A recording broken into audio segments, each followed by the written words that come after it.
फिर चलिए हम लोग अब स्टार्ट करते हैं, बहुत देर हो गई, 7:05 हो गया है। चलिए, तो हम लोग कर रहे थे ज्योमेट्रिकल आइसोमेरिज्म, उसमें हम लोग ने कुछ कवर किया था। जो नेक्स्ट चीज हम लोग देखने वाले हैं वो हम देखने वाले हैं ई जेड नॉमेनक्लेचर। और ई जेड नॉमेनक्लेचर से पहले हम लोग लिखेंगे एक चीज, कान इनगोल्ड ट्रीलॉग मेथड फॉर असाइनिंग प्रायोरिटी। तो हम जो नेक्स्ट चीज देखेंगे वो सबसे पहले ये देखेंगे, इसको CIP रूल इन शॉर्ट बोलते हैं, CIP रूल, कान इनगोल्ड ट्रीलॉग मेथड।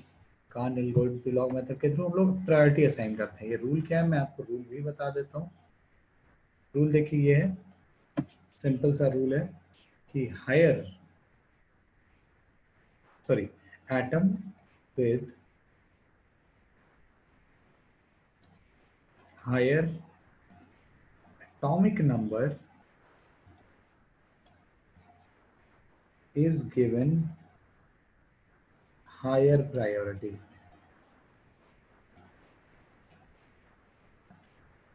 मतलब अगर आपका एटॉमिक नंबर ज्यादा है तो हम आपको ज्यादा प्रायोरिटी देंगे। ये सिंपल सा ये रूल कहता है।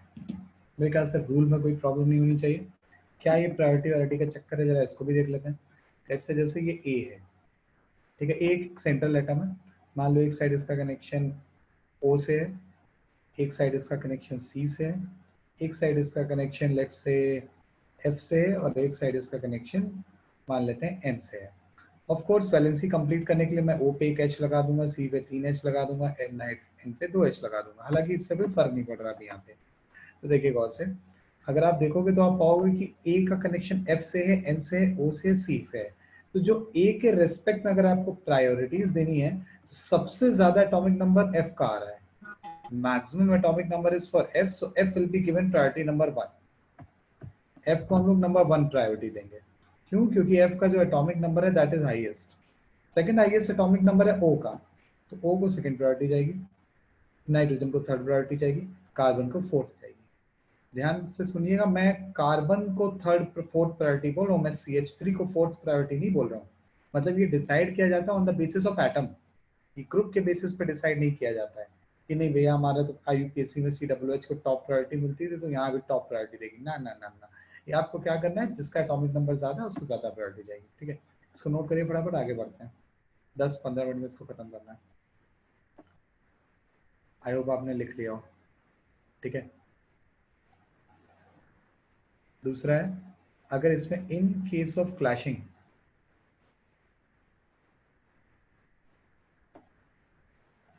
In case of clashing of direct connection, मतलब समझ लीजिए कि जैसे डायरेक्ट कनेक्शन अगर कभी कभी क्लैशिंग हो जाए,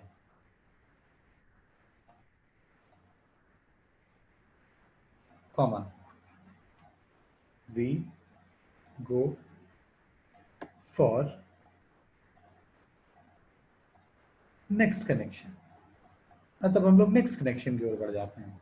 जैसे कहते कोई ए से ओ कनेक्ट है, ए से एन कनेक्ट है, ए से ओ कनेक्ट है, और ए से एच कनेक्ट है। लेकिन ये वाला ओ कनेक्ट है यहाँ CH3 से, ये वाला ओ कनेक्ट है यहाँ पे हाइड्रोजन से। ऑफ कोर्स नाइट्रोजन को मैंने किसी से भी कनेक्ट कर दिया, ठीक है। या लेट से चलो आप नाइट्रोजन को H2 से नहीं करना चाहते तो किसी बड़े आदमी से कर दो जिससे दिखने में थोड़ा ये बड़ा लगे। लेट से हमने F2 से कनेक्ट कर दिया, ठीक। अब देखो, ए के रेस्पेक्ट में प्रायोरिटीज हमको असाइन करनी है इन चारों ग्रुप्स को।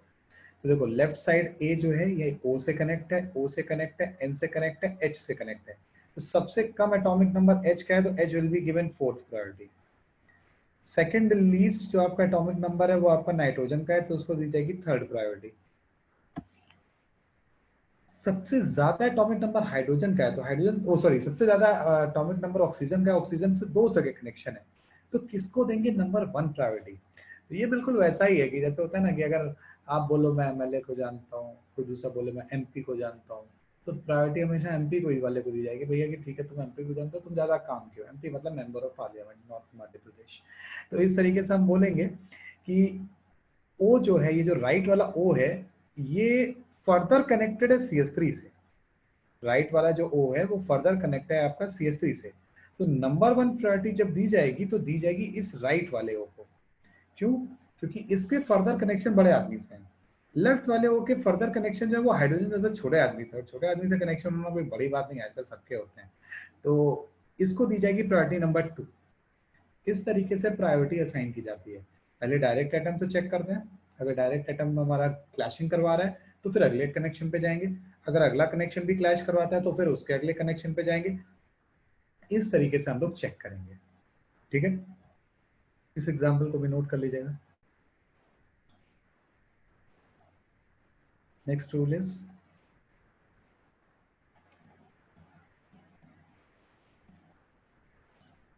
multiple bonds are treated as multiple connections। मतलब अगर गलती से मल्टीपल बॉन्ड आ गए तो हम इन्हें मल्टीपल कनेक्शन की तरह ट्रीट करते हैं। जैसे मान लेते हैं हमारे पास में A डबल बॉन्ड B है, ठीक है, तो इसको हम लोग ऐसे ट्रीट करेंगे जस्ट लाइक A एक B से कनेक्ट नहीं है, A दो B से कनेक्ट है। क्यों? क्योंकि A और B के बीच में डबल बॉन्ड है, तो हम लोग इसको ट्रीट ऐसे करते हैं कि A is connected with 2B। Not only just A is connected with 2B but also B is also connected to A। हम लोग ऐसा मानेंगे A और B दोनों दो दो लोग से कनेक्ट है, एक से नहीं। ठीक है, इसी तरह इनकेस अगर ट्रिपल बॉन्ड आ जाता है, लेट्स से ट्रिपल बॉन्ड है, तो ट्रिपल बॉन्ड में हम ऐसे बोलेंगे कि ए का कनेक्शन जो है वो एक बी से नहीं है, इनफैक्ट तीन बी से है, B B and here also B. Similarly B का कनेक्शन कोई एक ए से नहीं है, इसका कनेक्शन भी तीन ए से है। इसको भी नोट कर लीजिएगा, शायद ये भी समझ में आ रहा हो आपको, तीन बी से कनेक्शन, तीन और ए से कनेक्शन। ठीक है, इसको नोट कर लीजिए, आई होप कर लिया हो।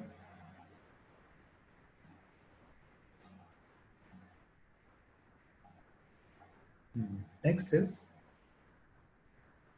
एक बार प्रायोरिटी असाइन करके देख लेते हैं जल्दी से।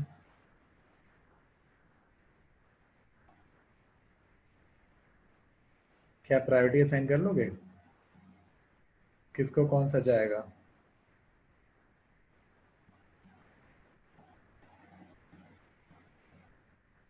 ए के रेस्पेक्ट में नंबर 1 प्रायोरिटी किसको जाएगी, नंबर 2 किसको जाएगी, नंबर 3 किसको जाएगी, नंबर 4 किसको जाएगी?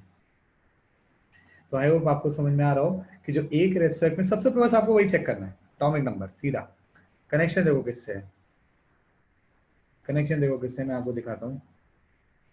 इस ए का लेफ्ट साइड में एफ से कनेक्शन है, राइट साइड में सी से कनेक्शन है, बॉटम में ओ से है, टॉप में सी से है। तो सबसे ज्यादा एटॉमिक नंबर आ रहा है एफ का, तो F will be given number 1 priority, F will be given number 1 priority. फिर ऑक्सीजन, बिना सोचे समझे, बिकॉज डायरेक्टली आपका कनेक्शन देखा जा रहा है पहले। अब देखो यहाँ भी कार्बन से कनेक्शन है, यहाँ भी कार्बन से कनेक्शन है, तो इट इज कॉल्ड क्लैशिंग। अब देखो जरा CHO को देख लेते हैं, CHO का स्ट्रक्चर ऐसे होता है, और COOH का कैसे होता है?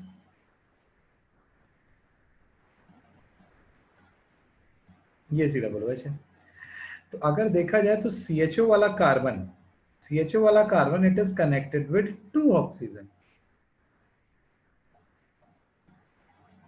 2 ऑक्सीजन समझ में आ रहा है? देख भले ही एक रहा है लेकिन हम इसको मानेंगे कि 2 ऑक्सीजन कनेक्ट है, और यहाँ पर आपके हैं 3 ऑक्सीजन कनेक्ट। देख लो, अगर ना समझ में आया तो बता दो। 3 ऑक्सीजन कनेक्ट समझ में आ रहा है ना? बिल्कुल। तो ज्यादा अगर मल्टीपल बॉन्ड है तो हमेशा प्रायोरिटी दी जाएगी, ऐसा देखा जाएगा कि भैया ये कार्बन जो है ये 3 लोगों को जानता है, बड़े लोग को, छोटा CHO वाला कार्बन बस 2 ही लोग को जानता है, तो प्रायोरिटी हाईएस्ट किसको जाएगी? ऑफ कोर्स COOH को। थर्ड प्रायोरिटी मैं इधर दूंगा, फोर्थ प्रायोरिटी इधर दूंगा, इसको भी नोट करिए।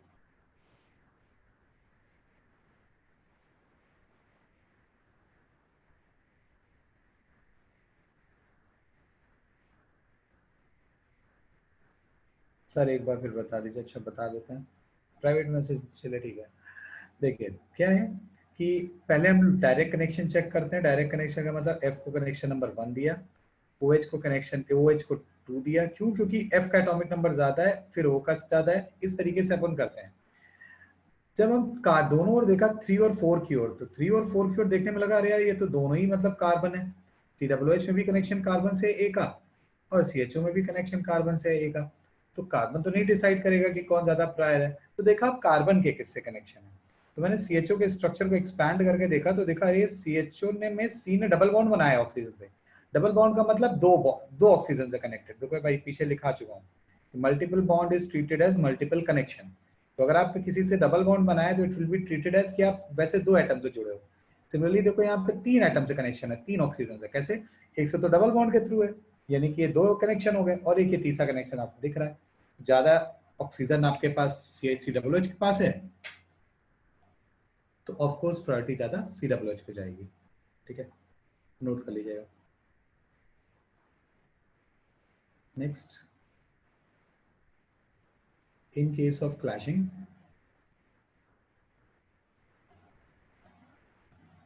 multiple bond is given higher priority। अगर गलती से क्लैशिंग होती है तो हम लोग मल्टीपल बॉन्ड को ज्यादा प्रायोरिटी देते हैं। मतलब कोई कह ले कि देखिए ये A से एक C triple bond CH connect है और एक साइड ये कनेक्ट है,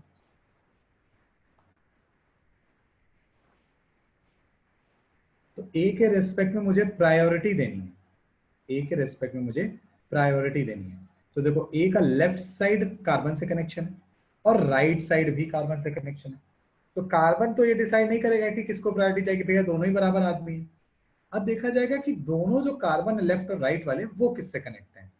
तो अगर आप देख पा रहे हो, शायद आप ये बात बिल्कुल अच्छे से गौर कर पाओगे कि जो लेफ्ट वाला आपका कार्बन है ये एक्चुअली कनेक्टेड है 3 कार्बन से।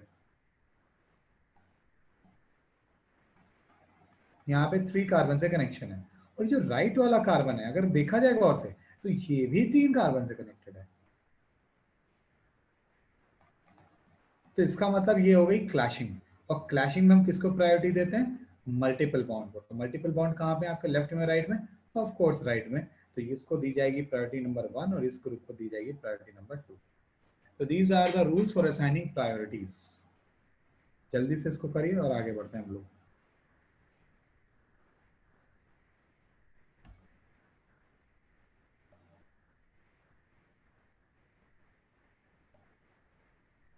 ठीक है, आई होप नोट कर लिया हो आपने। आगे बढ़ता हूँ।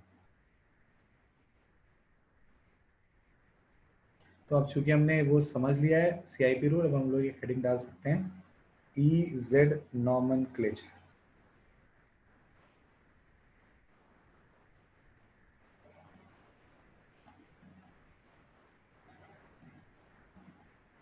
हालांकि नीट के सिलेबस में नहीं है, जेईई मेन के भी सिलेबस में नहीं है, लेकिन क्या हुआ है कि ऐसा देखा गया है कि पास में क्वेश्चंस पूछे गए हैं, इवन इफ उस टाइम भी ये मेंशन नहीं था सिलेबस में। और हम लोग को थोड़ी जनरलाइज चीज की जरूरत भी पड़ जाती है कभी कभी नॉमेनक्लेचर के लिए। तो मैं यहाँ पे एक चीज लिख दे रहा हूँ कि more generalise, first of all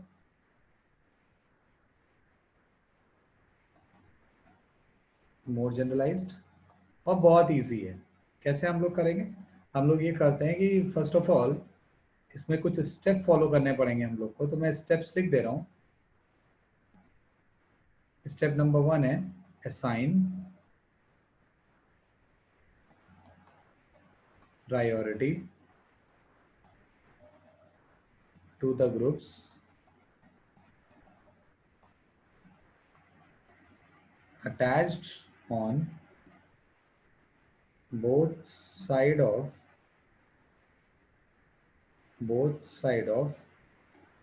double bond showing GI।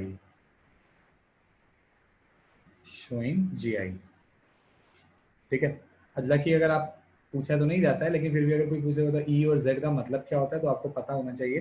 जैसे ई जो है, ई यहाँ पर वो ई का मतलब होता है इंट रीजन। ठीक है, और आप सिंपली बोल सकते हो इसका मतलब होता है एंटी। जेड जो है, जेड स्टैंड करता है जूजमन के लिए, इसका मतलब होता है सिन। एंटी मतलब ऑपोजिट, सिन मतलब सेम साइड, इस टाइप से कुछ मतलब है। कैसे इसमें प्रायोरिटी असाइन कैसे इसका नॉमेनक्लेचर करते हैं देख लेते हैं, एक सिंपल सा। C double bond C, let say यहाँ पे मैंने एफ लगा दिया, यहाँ मैंने लेट से क्या लगा दूँ, CH3 लगा दिया, यहाँ मैंने चलो लगा दिया CH3, यहाँ मैंने लगा दिया H। तो पहली चीज क्या है, double bond geometrical isomerism show कर रहा है, ऑफ कोर्स कर रहा है, कोई फालतू का सवाल मैं नहीं वो कर रहा। अब आपको देखिए क्या करना होगा, प्रायोरिटी असाइन करनी पड़ेगी। प्रायोरिटी कैसे करेंगे, जैसे मान लेना कि डबल बॉन्ड बी से ब्रेक किया हुआ है, मतलब दोनों साइड असाइन करनी है प्रायोरिटी, ये नहीं कि किसी एक साइड कर दी। तो राइट साइड अगर आप देखोगे तो कार्बन का कनेक्शन फ्लोरीन से, और राइट साइड कार्बन का कनेक्शन CH3 से है। तो फ्लोरीन से कनेक्शन वाले को नंबर 1 प्रायोरिटी दी जाएगी, सी से कनेक्शन वाले को नंबर 2 प्रायोरिटी दी जाएगी। सिमिलरली अगर आप लेफ्ट साइड देखोगे तो कनेक्शन पहले सी से है, सी को नंबर 1 प्रायोरिटी दी जाएगी, एच को नंबर 2 प्रायोरिटी दी जाएगी। और रूल ये कहता है कि अगर सेम प्रायोरिटी, ये सेकंड स्टेप है, सेम प्रायोरिटी सेम साइड आ जाए तो हम लोग बोलते हैं ये है जेड। और अगर सेम प्रायोरिटी ऑपोजिट साइड आए तो उसे हम लोग बोलते हैं ई। इसको नोट कर लीजिएगा, सेम प्रायोरिटी सेम साइड आ जाए तो उसको जेड बोलते हैं, और सेम प्रायोरिटी ऑपोजिट साइड आ जाए तो उसे ई बोलते हैं, बस खत्म। आपको शायद दिख रहा होगा कि ये देखो ये नंबर 1 प्रायोरिटी, और ये देखो नंबर 1 प्रायोरिटी, ये दोनों ही कहाँ है, सेम साइड या ऑपोजिट साइड, आपको शायद समझ में आ रहा हो, they both are same side. तो ये पर्टिकुलर जो हमारा आइसोमर बना है इसको हम लोग नाम देंगे जेड का, इसको हम लोग बोलेंगे जेड। अच्छा, जेड कब लिखेंगे हम लोग, पहले तो इसका आईयूपीएसी नेम लिख लेते हैं। First of all let's write it's IUPAC name. तो आई होप आप इसका आईयूपीएसी नेम लिख लोगे, जरा लिखना अपने आप से, कॉपी मत करना।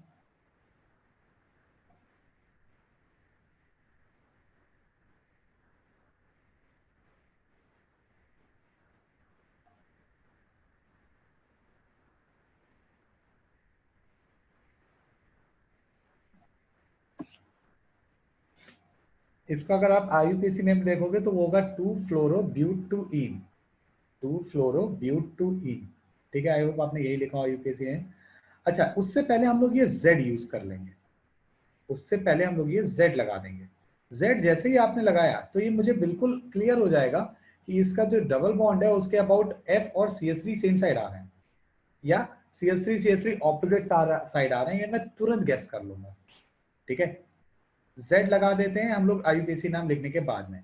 अच्छा, अगर आप यही नॉमेनक्लेचर सिस्ट्रॉन्स उसमें ले जाएंगे सिस्टम में, तो सिस्ट्रॉन्स क्या कहता है, मैं शायद आपको याद हो कि जब सेम ग्रुप सेम साइड आते हैं तो we call that cis, and when same group appears on the opposite side we call that trans. तो अगर सिस्ट्रॉन्स के ऊपर जाएंगे तो ये आपका कहलाएगा, देखिए CH3 और CH3 ये सेम ग्रुप है और ये ऑपोजिट साइड है, तो हम लोग इसको बोलेंगे ये ट्रांस। तो अगर आप इसके ऊपर ऐसे लिख दोगे ना, ट्रांस 2-फ्लोरोब्यूटुईन, तो वो भी गलत नहीं कहलाएगा, वो भी गलत नहीं कहलाएगा। ये ट्रांस 2-फ्लोरोब्यूटुईन है, या फिर ये Z2-फ्लोरोब्यूटुईन है। ठीक है, नोट कर लीजिएगा इसे।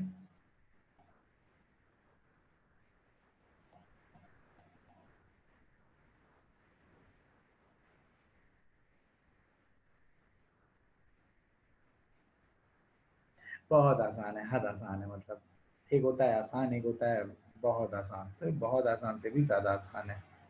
आ गया, अगर गलती से खुदा कभी आ गया तो मतलब खुश हो जाइएगा। और लोग इसको नहीं भी देखते हैं, कोई लोग उससे थोड़ा सिलेबस में है ही नहीं, क्या देखना। बस 10-5-7 मिनट की कहानी होती है, देख लेने में कोई बुराई नहीं है। अच्छा, एक और एग्जांपल लेता हूँ, आप अपने आप से बता देना ये क्या है, ई है जेड है, अपने आप से जो भी आपको समझ में है।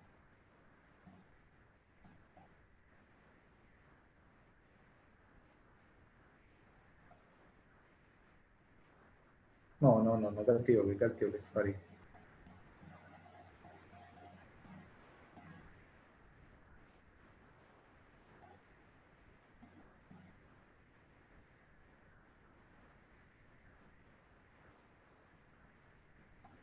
चलिए, आपको बस ये बताना है ये ई है या जेड है, बस और कुछ नहीं बताना। अगर आईयूपीएसी नेम लिख सको तो that will be very good.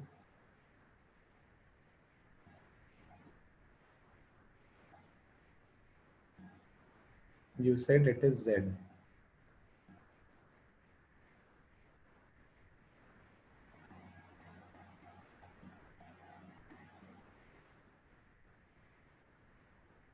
Z. Private message नहीं, आप मुझे पब्लिक मैसेज डाला करिए, ठीक है? सब कुछ पब्लिक के लिए होगा।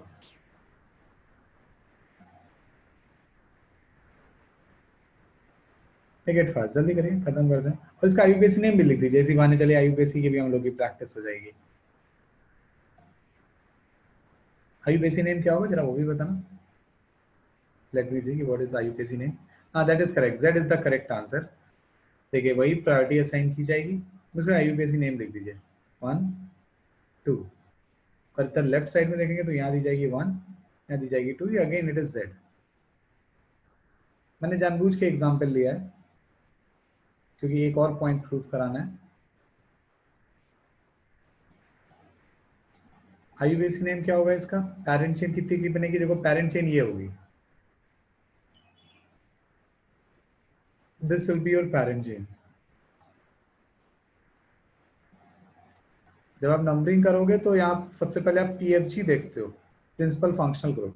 नंबरिंग होगी लेफ्ट से, 1 2 3 4 5 6 7। इसका जो नाम होगा वो होगा, मैं लिख रहा हूँ alphabetically, 4 ethyl 5 fluoro hept 4 ene 1 ol. ये इसका आईयूपीएसी नेम है। और अगर बहुत डिटेल्ड आईयूपीएसी नेम चाहते हैं तो उससे पहले जेड लिख दीजिएगा। जैसे ही आपने जेड लिख दिया तो मुझे बिल्कुल पिक्चर क्लियर हो जाएगी कि ओके, फ्लोरीन और ये जो क्या कहते हैं इथाइल और इथाइल ग्रुप इस यहाँ पे सेम साइड में आ रहे हैं, तो मैं समझ जाऊंगा अपने आप से।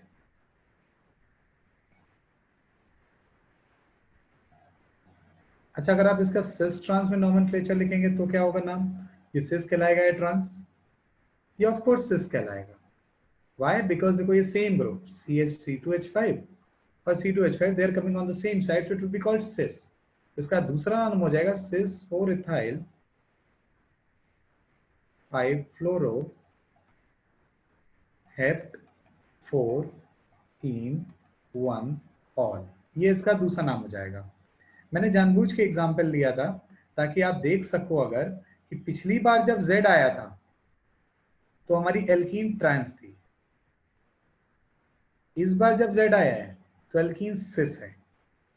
तो कभी ये ना बना लीजिएगा कि Z का मतलब सिस होता है या E का मतलब ट्रांस होता है, ऐसा कोई रूल हमें नहीं बनाना है। That means there is no relation between cis trans and EZ। No relation.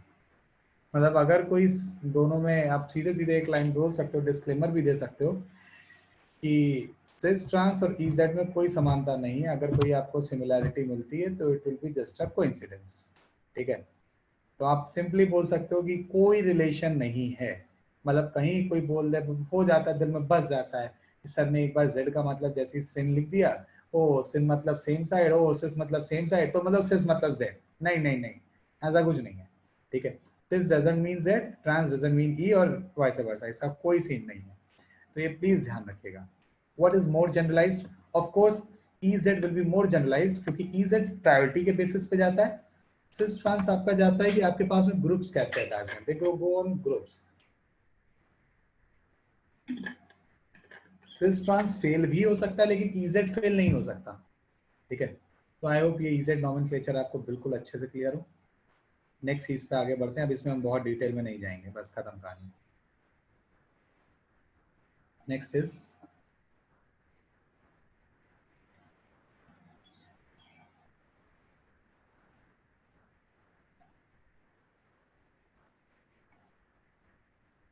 Number of geometrical isomers, ये कैलकुलेशन हमें करनी है। लास्ट चीज जो इस टॉपिक की है, दो केस बनते हैं और दूसरे केस के अंदर दो सब केस बन जाते हैं। मैंने भावनाओं में आकर के थोड़ा ज्यादा बड़ा बना दिया केस।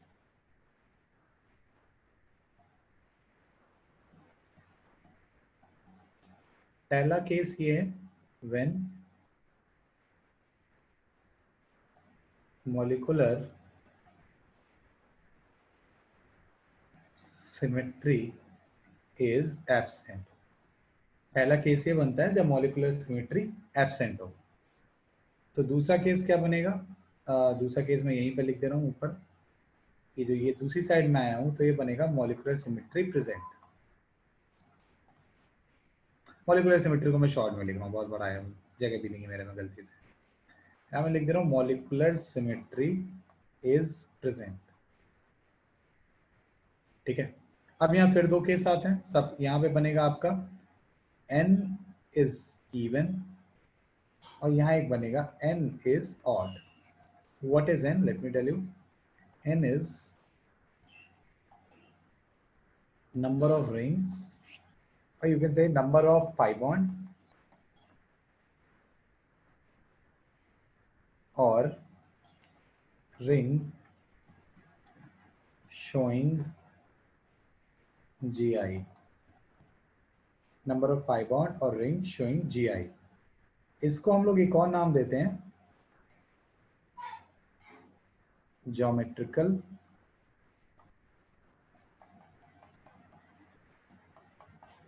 आइसोमेरिक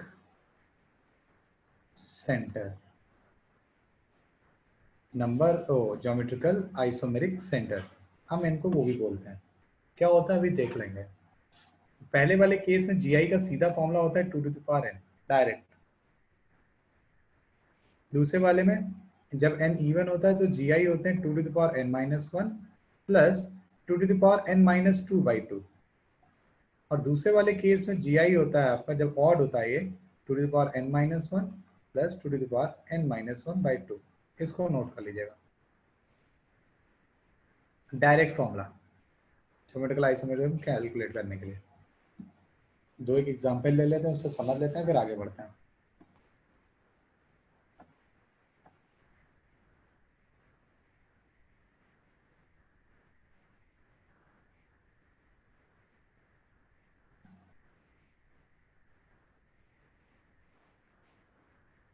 आई होप आपने नोट कर लिया हो। थोड़ा सा इन चीज़ों को फास्ट देखेंगे, ठीक है, जल्दी नोट करिएगा, आगे बढ़ते हैं। मैं एन की कैलकुलेशन भी बता दूंगा, सब कुछ समझा दूंगा आपको। आगे बढ़ रहा हूँ। देखिए, लेट्स से पूछा जाए कि बताइए क्या ये इसके नंबर ऑफ ज्योमेट्रिकल आइसोमर बता दीजिए, सबसे पहला क्वेश्चन। ठीक है, जैसे ही आपके सामने पहले क्वेश्चन है कि नंबर ऑफ ज्योमेट्रिकल आइसोमर बताने हैं, तो सबसे पहले आप ये चेक करिए कि क्या मॉलिक्यूलर सिमेट्री प्रेजेंट है या एब्सेंट है।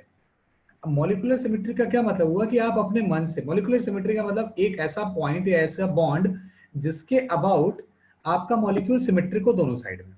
जैसे अगर मैं यहाँ पे total number of carbon count करूं तो यहाँ टोटल नंबर ऑफ कार्बन है 1 2 3 4 5 6 7 8 9 10।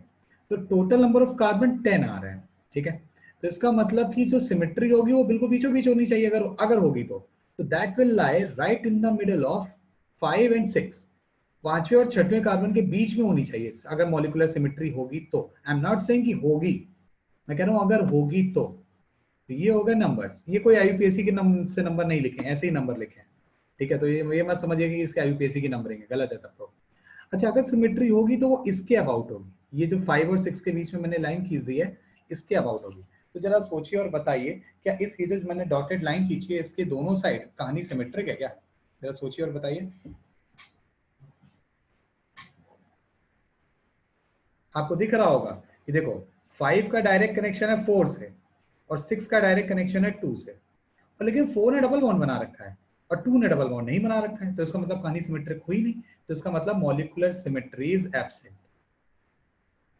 यहाँ सीधे आप बोल दीजिए कि molecular symmetry is absent, direct, बिना कुछ सोचे समझे, ठीक है। अच्छा, at the very same time अब हम लोग एन की चर्चा कर लेते हैं। एन का मतलब होता है वो डबल बॉन्ड या रिंग जो आपके ज्योमेट्रिकल आइसोमेरिज्म दिखा सकें। जैसे क्या हमारा फर्स्ट वाला डबल बॉन्ड ज्योमेट्रिकल आइसोमेरिज्म दिखाएगा? बोलिए ऑफ कोर्स दिखाएगा, ठीक है। क्या हमारा दूसरा वाला डबल बॉन्ड यानी कि ये जो 5 और 6 के बीच में, क्या ये ज्योमेट्रिकल आइसोमेरिज्म दिखाएगा? यस दिखाएगा, हम लोग बात कर चुके हैं। क्या ये 8 और 9 के बीच वाला दिखाएगा? यस ये भी दिखाएगा। तो that means n is equal to 3। Molecular symmetry absent, geometrical isomer पता है कितने हो जाएंगे? ये हो जाएंगे 2 to the power 3 means 8 direct. Note करिए इसे बराबर,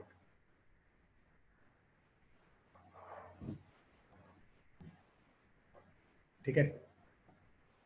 अब जो ज्योमेट्रिक, मान लीजिए जैसे लेट से, अभी इसको आप अपने ऐसा बढ़ाइएगा नहीं है, जो मैं दूसरे कलर से बना रहा हूँ ये आपको इंक्लूड नहीं करना है। लेट से ये होता, लेट से ये होता कि 10 के बाद ये एक 11th भी होता है, यहाँ पे भी एक डबल बॉन्ड होता। तो अपन बोलते क्या ये वाला डबल बॉन्ड ज्योमेट्रिकल आइसोमेरिज्म दिखाएगा 10 और 11 के बीच में? तो 10 और 11 के बीच में क्या वो ज्योमेट्रिकल आइसोमेरिज्म दिखाएगा? बोलिए नहीं दिखाएगा। तो वहां पे अभी भी हमारा n 3 ही है। n को 4 मत कर दिएगा कि अरे 4 डबल बॉन्ड हो गया तो n इक्वल टू 4 हो गया, अरे वाह वाह वाह वाह, ना ना ना ना ना, ये सब नहीं होता, ठीक है। तो हम लोग ये जो हमने नया वाला डबल बॉन्ड बना दिया था उसको हम लोग काउंट नहीं करेंगे n में, क्योंकि वो ज्योमेट्रिकल आइसोमेरिज्म नहीं दिखा पा रहा है। चलिए इसको नोट करिए, एक और एग्जांपल लेते हैं। बाय द वे मैं आपको एक चीज बता भी देता हूँ, जो कि मान लीजिए जिसको अगर मान लीजिए इनकेस फॉर्मूला वो भूल जाए, हालांकि ज्योमेट्रिकल आइसोमेरिज्म को कोई फॉर्मूला भूलता नहीं है, तो आप कैसे इस क्वेश्चन को कर सकते हो बिना फॉर्मूला लिखे, आप वो भी जान लो। बट मैं सजेस्ट करूंगा फॉर्मूला याद रखना। जैसे पहला वाला डबल बॉन्ड जो है वो सिस या ट्रांस हो सकता है, जो दूसरा वाला डबल बॉन्ड है वो भी सिस या ट्रांस हो सकता है, और तीसरा वाला जो डबल बॉन्ड है वो भी सिस और ट्रांस हो सकता है। तो how many combination we can have here, हम लोग कितने कॉम्बिनेशन रख सकते हैं? हम लोग देखिए मैं कॉम्बिनेशन लिख रहा हूँ। जैसे ये पहला वाला बॉन्ड है, ये दूसरा वाला बॉन्ड डबल बॉन्ड है, तीसरा वाला है। तो पहला वाला है तो सिस हो जाएगा, दूसरा वाला भी सिस हो जाए, तीसरा भी सिस हो जाए, यानी सी सी सी। एक कॉम्बिनेशन ये हो गया। एक कॉम्बिनेशन क्या हो सकता है? सी सी टी, कि भैया तीसरा वाला ट्रांस हो गया लेकिन पहले दो सिस ही हैं। और क्या हो सकता है? सी टी सी या सी टी टी कर दिया। ओ सॉरी एक सेकेंड, सीक्वेंस से चलते हैं। सी टी सी कर दिया।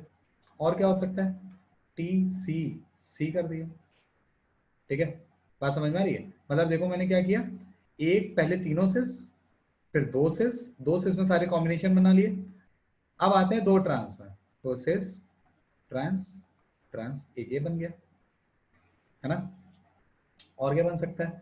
दो ट्रांस कर दिया ना, तो लेट्स से अब ये भी बन सकता है ना, ट्रांस सिस ट्रांस, ये भी बन सकता है ट्रांस ट्रांस सिस। अब दो ट्रांस में और कोई कॉम्बिनेशन नहीं बनते। अब एक लास्ट चीज बच रही है, वो है तीनों ट्रांस। तो ये 8 कॉम्बिनेशंस पॉसिबल हैं। These 8 combinations are possible. Somehow if you forget the formula you can always use this, ठीक है। मैथ्स वालों को ये बहुत अच्छा लगता है, बायो वालों को थोड़ा खराब लगता है, क्योंकि हम लोग को वो पीएनसी वगैरह पढ़ना नहीं होता है। तो इसको आप नोट कर लीजिएगा अगर करना चाहें, और इस क्वेश्चन का आंसर दीजिए। यहाँ टोटल कितने ज्योमेट्रिकल आइसोमर होंगे? अपने आप से खुद से ट्राई करिए कि यहाँ कितने ज्योमेट्रिकल आइसोमर होंगे। मैंने बहुत आसान दिया है question by the way.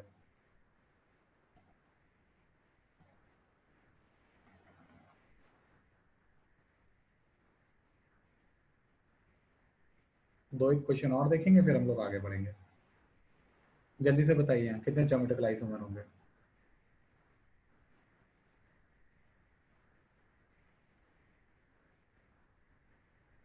Send me a public answer very quickly. What just happened?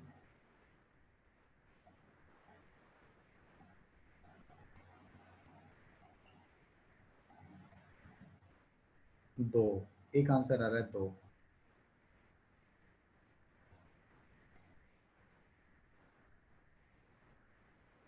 आपका पहले फर्ज बनेगा कि you better check whether you have molecular symmetry और नॉट। ये तो हर बार करना है बेटा, ये मत भूल जाना। You must check whether you have molecular symmetry और नॉट। मॉलिक्यूलर सिमेट्री अगर होगी तो बीचों बीच होगी। जैसे यहाँ मुझे दिख रहा है कि there are total 6 carbon I believe, एक आंसर 3 आ रहा है। 1 2 3 4 5 6, देयर आर 6 कार्बन। तो अगर मॉलिकुलर सिमेट्री होगी तो that will lie between 3 and 4, अगर होगी तो। आई एम नॉट सेइंग कि it is present, I am just saying if it will be present, it will be between 3 and 4। मेरे पास answer आते जा रहे हैं। ओहो, सॉरी 3। अच्छा, तुमने 2 बोला था पहले। सब लोग 3 आंसर भेज रहे हैं, 3 मतलब 3 एज आंसर भेज रहे हैं। केतन ने भी 3 बोला, आरुषि ने भी 3 बोला, मनस्वी ने, और किसी कोई आंसर नहीं भेज रहा। क्या हुआ? इलाफ ने भी 3 भेजा है। चलो, and what else we can have here? भाई इतना टफ क्वेश्चन दे दिया क्या मैंने? ग्रेट। हाँ भैया, Anjani, Ashraf, can we have some answers here?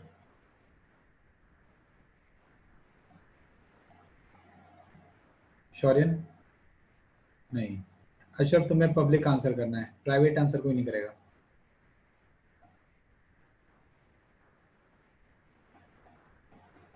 Answer to everyone, सब देंगे आंसर।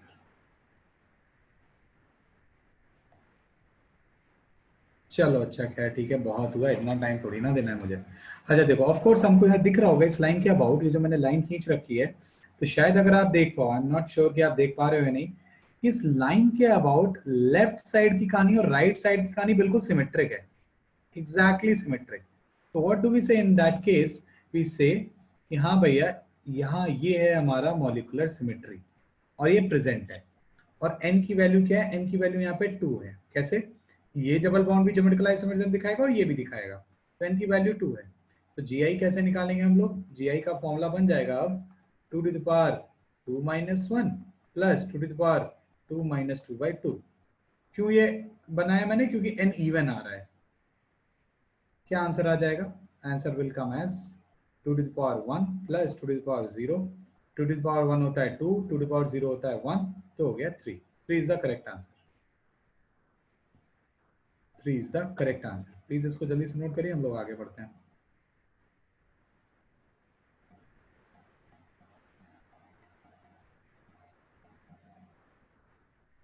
ठीक है, लेट्स मूव फॉरवर्ड। एक देखिए, बहुत शानदार सा क्वेश्चन दिखा। अच्छा, अगर आपसे कोई बोले कि इसके कौन कौन से कॉम्बिनेशंस पॉसिबल हैं, तो आप कॉम्बिनेशन क्या क्या बता सकते हो? देखो, सिस सिस का कॉम्बिनेशन हो सकता है, सिस ट्रांस का कॉम्बिनेशन हो सकता है, ट्रांस सिस का कॉम्बिनेशन हो सकता है, और ट्रांस ट्रांस का कॉम्बिनेशन हो सकता है। बट चूंकि मॉलिक्यूल सिमेट्रिक है, मॉलिक्यूल में सिमेट्री है, तो ये जो सिस ट्रांस है और ये जो ट्रांस सिस है, वो दोनों सेम है, इजंट इट? चाहे तो भैया पहले वाले बॉन्ड को सिस कर दो या दूसरे वाले बॉन्ड को सिस कर दो, बात तो वही होगी, क्योंकि मॉलिकुलर सिमेट्री है। बात क्लियर है?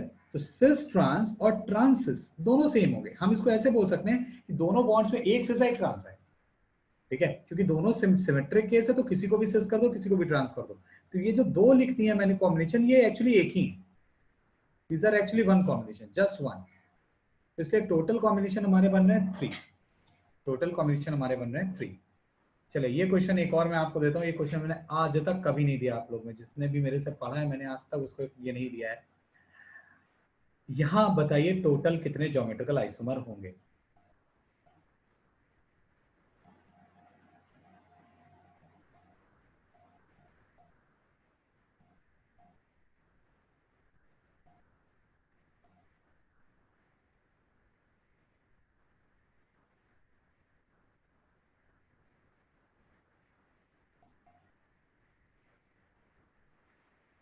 Total G I equals to how much?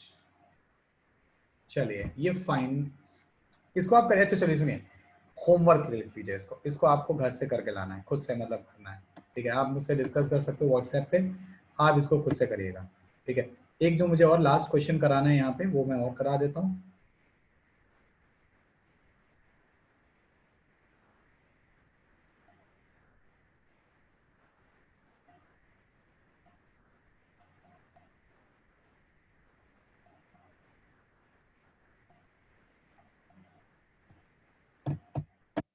चलिए बताइए, यहाँ पर नंबर ऑफ जीआई कितने होंगे? ये होमवर्क है ऊपर वाला।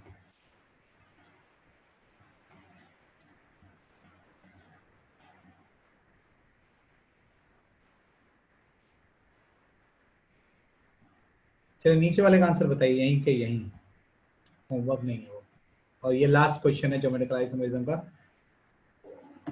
तब मैं बोल दूंगा ज्योमेट्रिकल आइसोमेरिज्म ओवर। सिर्फ एक एग्जांपल और मुझे दिखाना है, वो मैं भूल गया दिखाना, इसको मैं अभी दिखा देता हूँ। Let's make it fast, come on, we can do it.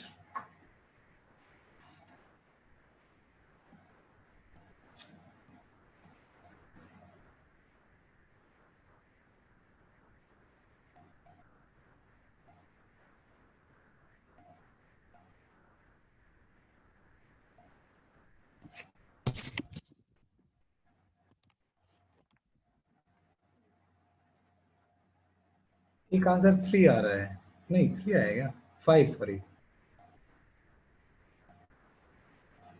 3 and 5 दोनों आए एक्चुअली।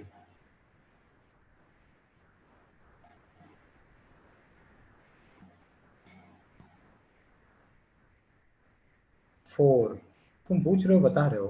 अच्छा तुम पूछ रहे हो, that's a question mark. Okay, क्या तुम्हें बताना था, पूछना नहीं था? फाइन।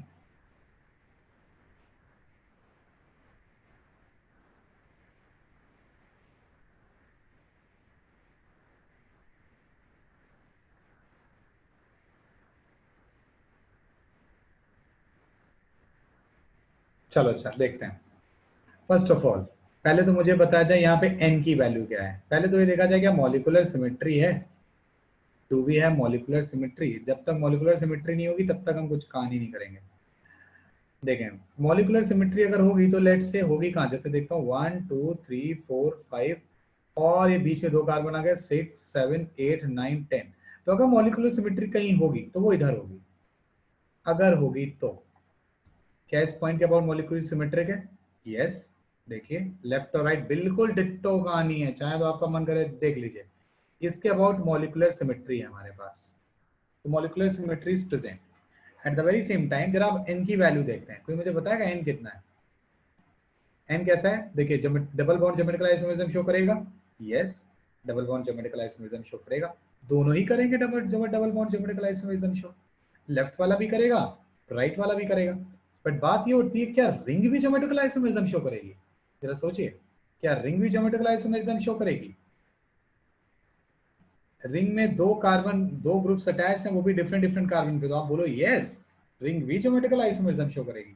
तो दैट मींस n2 नहीं है n3 है, n2 नहीं है n3 है। और जैसे ही आपने n को 3 बोल दिया, जैसे ही आपने n को 3 बोल दिया तो यहाँ पे देखिए एक सीधी सी केस हो जाता है। मैं यहाँ पे लिख दे रहा हूँ g i is equal to 2 3 minus 1 plus 2 3 minus 1 upon 2। क्या हो जाएगा ये 2 प्लस 2 1, मतलब 4 plus 2 that is 6। 6 is the correct answer, 6 is the correct answer. 5 नहीं हो सकता, ना ही 2 या 3 हो सकता है। रिंग भी तो दिखा रही है ना यहाँ पे ज्योमेट्रिकल आइसोमेरिज्म, तो रिंग दिखाने की वजह से n में एक वैल्यू और बढ़ गई हमारी। हम लोग ने शायद रिंग को काउंट नहीं किया था, ठीक है चलिए गुड। एक ये दोनों का एग्जाम्पल पूछा जाता है एग्जाम में, ये 2 एसेट्स मैं लिख रहा हूँ।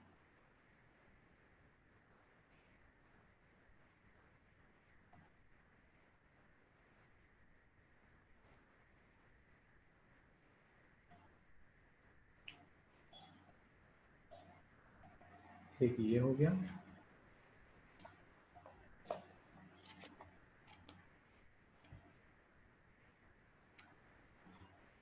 एक ये हो गया।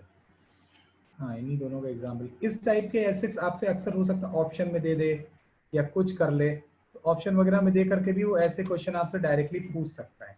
तो अगर मान लीजिए इनकेस वो ऐसा चीज पूछता है, यहाँ पे कुछ भी हो सकता है, मतलब यहाँ पर कुछ भी हो सकता है, जैसे ये मैंने CH3 लगा रखा है, तो अगर आपने H लगा दोगे, जनरली H वाला क्वेश्चन ज्यादा आता है, अगर H लगा हुआ आपको मिल जाए, तब इनका हम लोग का स्पेशल नाम भी हो जाता है। जैसे पहले वाले को अपन बोलते हैं मैलेइक एसिड, ठीक है, इसे हम लोग मैलेइक एसिड का नाम देते हैं। और जो राइट वाला आपको दिख रहा होगा, इसको हम लोग बोलते हैं फ्यूमेरिक एसिड। तो ये दोनों आपस में ज्योमेट्रिकल आइसोमर है फर्स्ट ऑफ ऑल। अगर आप मैलेइक एसिड को हीट करते हो, तो ये एक वाटर का मॉलिक्यूल ऐसे लूज कर देता है, और मैं क्या बना लेता है वो नीचे दिखा रहा हूँ, वो कुछ ऐसी चीज बना लेगा।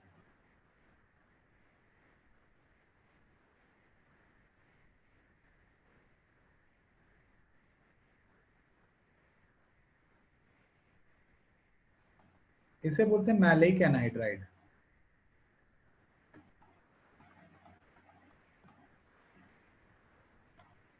इसे बोलते हैं मैलेइक एनहाइड्राइड। और जो राइट वाला है, इसे बोलते हैं इसे बोलते हैं फ्यूमेरिक एसिड। और ये एनहाइड्राइड नहीं बना पाता,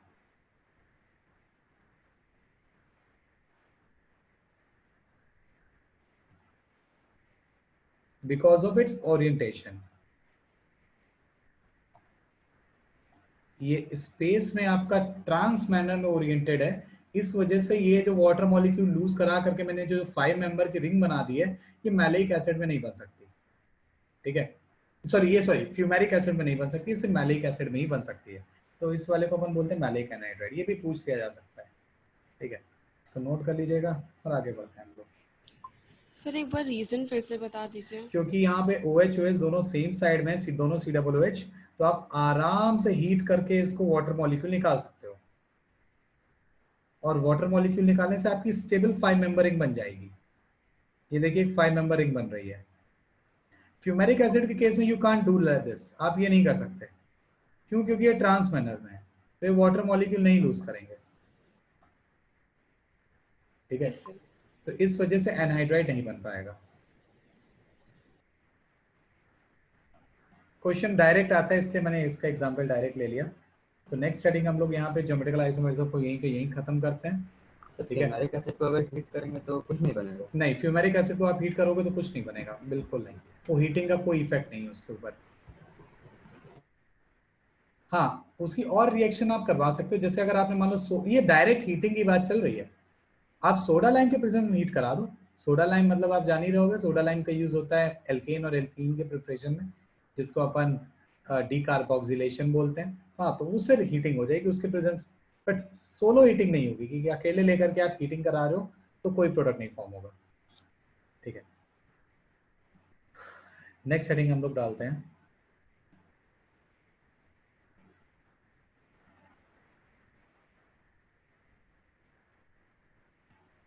ऑप्टिकल आइसोमेरिज्म।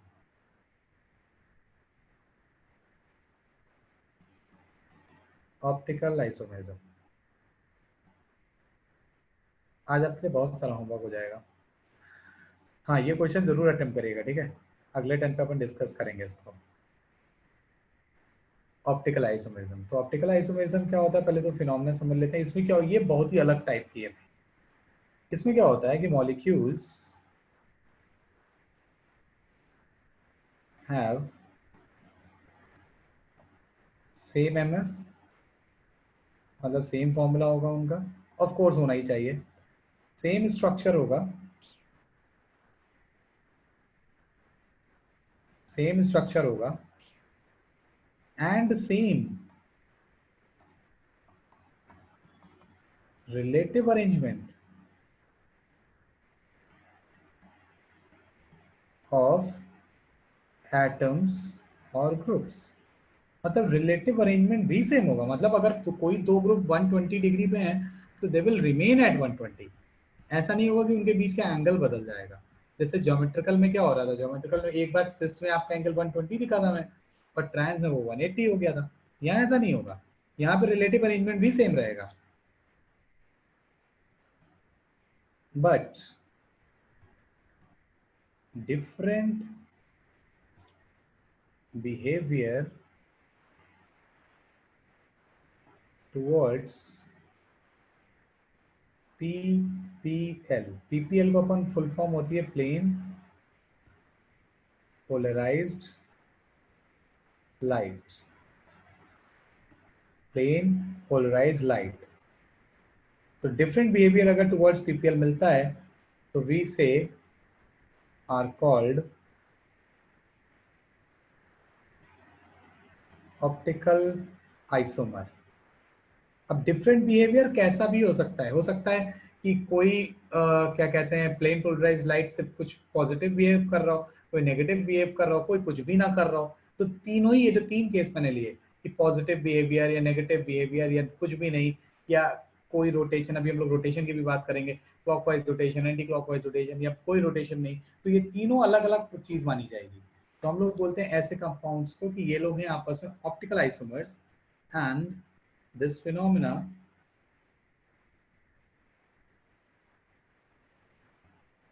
is called, इस फिनोमेना को अपन क्या नाम देते हैं?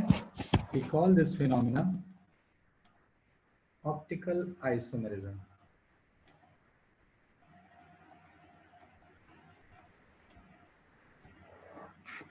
इसको अपन ऑप्टिकल आइसोमेरिज्म का नाम देते हैं।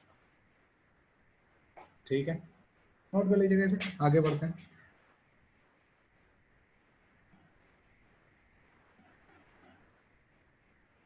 देखिए जल्दी से मैं बता देता हूँ ये पीपीएल वगैरह क्या है। ये हम लोग ने प्लेन पोलराइज्ड लाइट का वहाँ है। देखिए गौर से, अगर आप कोई ऑर्डिनरी लाइट देखें, मैं फटाफट लिख देता हूँ ये, अगर आप कोई ऑर्डिनरी लाइट देखें तो ऑर्डिनरी लाइट में अगर आप देखेंगे तो जो हमारे वाइब्रेशंस होते हैं वो सारे डायरेक्शन में पॉसिबल है। Vibrations are in all possible plane, हर प्लेन में आपके वाइब्रेशन होंगे। ठीक है, अच्छा एक स्पेशल टाइप का एक वो होता है अरेंजमेंट जिसको अपन बोलते हैं निकोल प्रिज्म। जैसे ये देखिए,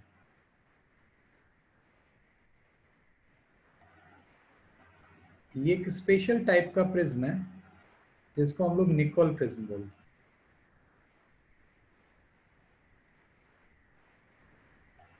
ठीक है, निकोल प्रिज्म के अंदर ये आप जगह जो देख रहे हो ऐसे मैंने बनाई है, इसको अपन स्लिट बोलते हैं। स्लिट जो होता है वो बहुत पतला, बहुत महीन सी ओपनिंग होती है, मतलब आपका बाल भी बहुत ज्यादा मोटा है, तो hair are thicker than this slit. ठीक है, तो आपका ये जो स्लिट हो गया, इस स्लिट की खास बात ये होती है कि ये स्लिट सिर्फ उन्हीं वाइब्रेशंस को अपने थ्रू पास होने देती है जिसमें आपके वाइब्रेशन इस स्लिट के पैरेलल हो। तो मतलब ये जिस हिसाब से मैंने स्लिट को दिखाया हुआ है, तो ये अलाउ करेगी सिर्फ इस टाइप के वाइब्रेशन को पास करना, बाकी सारे वाइब्रेशन रुक जाएंगे सारे। ठीक, फिर हम क्या करते हैं, ये पीपीएल को हम लोग पास कराते हैं एक ट्यूब से। एक है हमारे पास में ट्यूब है, इस ट्यूब को अपन नाम देते हैं पोलैरीमीटर। इस पोलैरीमीटर के अंदर भरा रहता है ऑर्गेनिक सब्सटेंस, या जो भी सब्सटेंस आप बोल लो, इसके अंदर भरा हुआ है सब्सटेंस। बाय द वे यहाँ पे भी एक निकोल प्रिज्म लगा रहता है। एक्चुअली लाइट को डायरेक्ट पोलैरीमीटर पे डाला जाता है, ऐसा नहीं किया जाता है कि पहले निकोल प्रिज्म से पास कराओ फिर पोलैरीमीटर में लाओ, नहीं, डायरेक्ट हम लोग इसको पोलैरीमीटर में एंट्री करवाते हैं। और ये देखिए ये बना हुआ है हमारा Nicol prism, this is your Nicol prism. ठीक, अब देखो निकोल प्रिज्म पहली चीज, क्या वो इस वाइब्रेशन को अभी अलाउ करेगा अंदर जाना? यस, बिल्कुल अलाउ करेगा। क्यों? क्योंकि निकोल प्रिज्म की जो स्लिट है वो पैरेलल है आपके इस वाइब्रेशन के। तो आपका पक्का ये जो वाइब्रेशंस हैं, इस वाइब्रेशन जिसमें एक ही प्लेन में मूवमेंट दिखाया गया है, फर्स्ट ऑफ ऑल इसे हम बोलते हैं पीपीएल। पीपीएल मतलब प्लेन पोलराइज्ड लाइट। अब ये पीपीएल आराम से अंदर एंट्री ले सकता है। क्यों एंट्री ले सकता है? क्योंकि पीपीएल का जो प्लेन है वाइब्रेशन का और निकोल प्रिज्म का जो प्लेन है, they both are parallel to each other. Since they both are parallel to each other, तो हम लोग आराम से इसको एंट्री करवा सकते हैं। तो हुआ ये कि आपने यहाँ पर भी राइट साइड में भी एक निकोल प्रिज्म लगा देते हो, और राइट साइड में निकोल प्रिज्म लगा करके आप अपनी आंखों को यहाँ पे सेट कर लेते हो कि हम तो भैया लाइट को आते हुए देखेंगे। ये रही आपकी आंखें, और आप ऐसे आंख लगा करके देखने की कोशिश करते हो कि क्या लाइट बाहर आ रही है।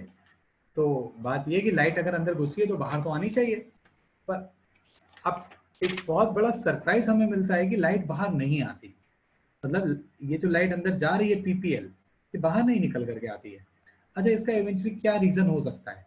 इसका एक ही रीजन समझ में आता है, या तो भैया लाइट खा गया बीच में कोई। तो ऐसे देखो, light energy is a form of energy, से कोई खा नहीं सकता। ठीक है, अगर कोई एब्जॉर्ब भी कर लेगा तो उसे बाद में रिलीज करनी ही पड़ेगी।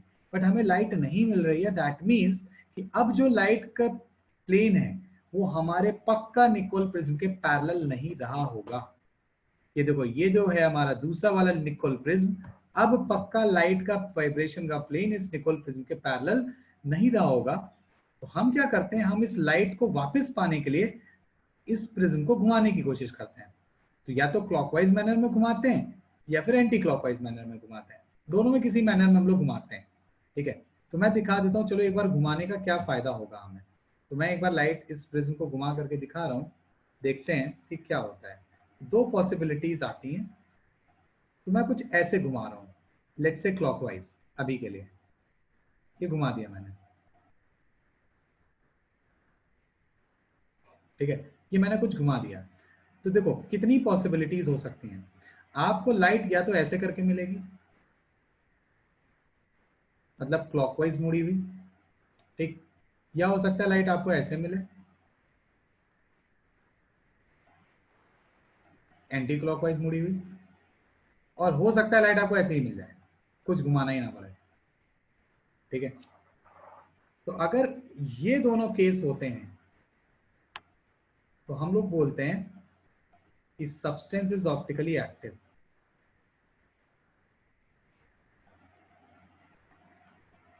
या इसको मैं थोड़ा अच्छे से लिख देता हूँ, अगर बनाना चाहें बना लीजिए, कोई बुराई नहीं है।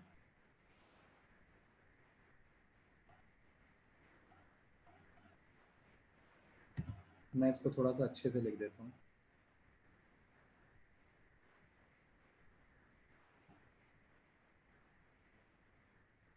अगर ये मिलता है तो हम बोलते हैं सब्सटेंस इज ऑप्टिकली इनएक्टिव।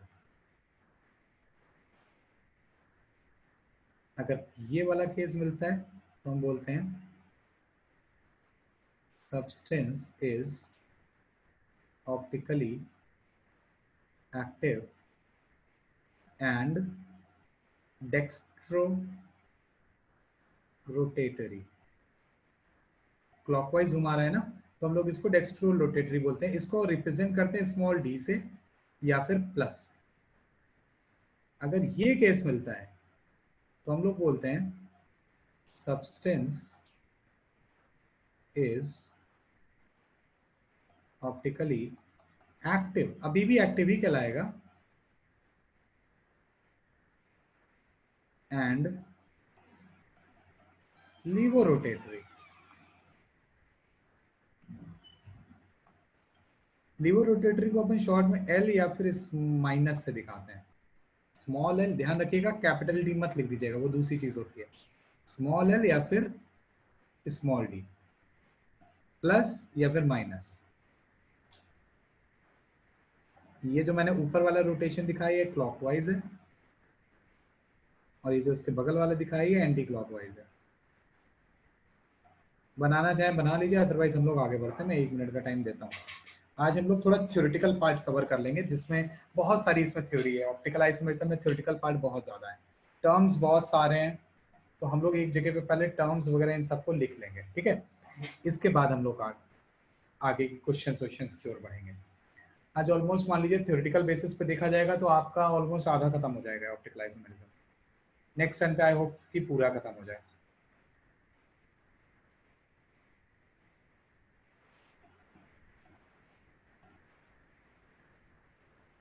ठीक है, आई होप आपने नोट कर लिया। आगे बढ़ते हैं। नहीं नोट किया तो बोल देना कि सर एक बार फिर से दिखा दीजिए। देखिए, अच्छा, अब हम लोग क्या करेंगे कि सबसे पहले कुछ टर्म्स देख लेते हैं। पहले मैं पे एक स्टार लगाते हैं और पॉइंट लिखते हैं, molecule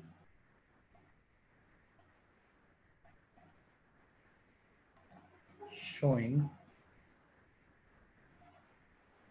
optical activity is called chiral or asymmetric molecule.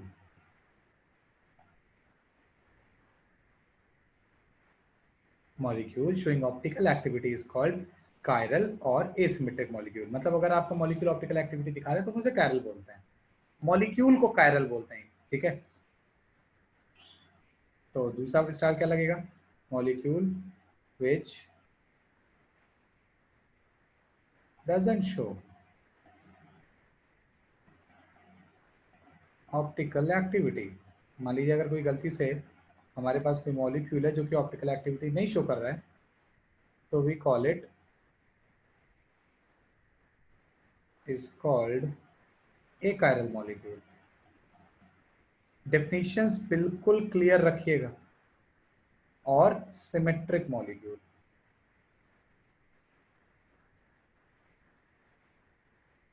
एक एक जो मैं यहाँ डेफिनेशन लिख रहा हूँ ये बिल्कुल क्लियर रहनी चाहिए. कोई ये नहीं कि आपने मिक्सअप कर दिया कुछ भी. ठीक है, एक और star. Carbon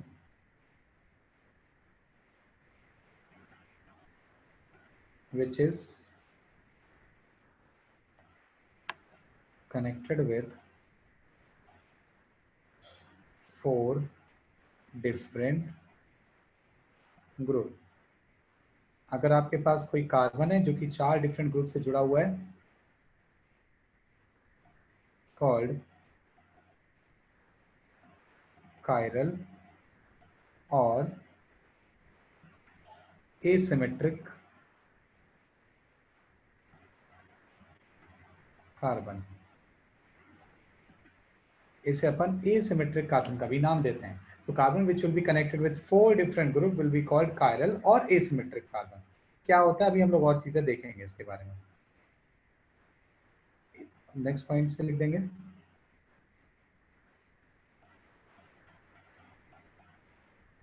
if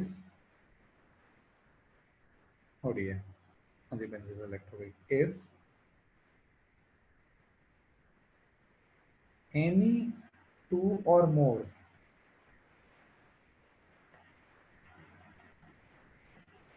groups are seen,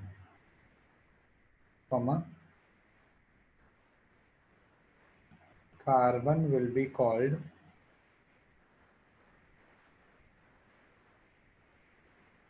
a chiral और symmetric carbon.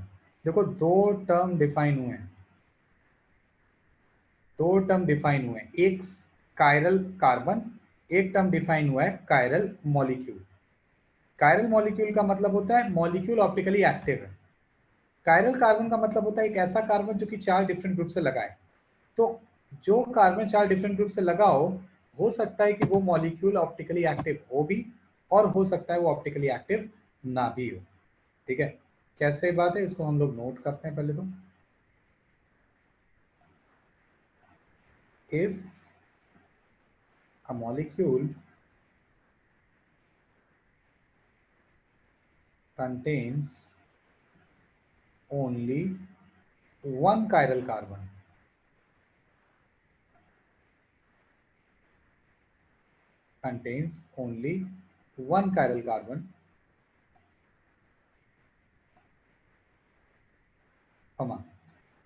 molecule will be optically active.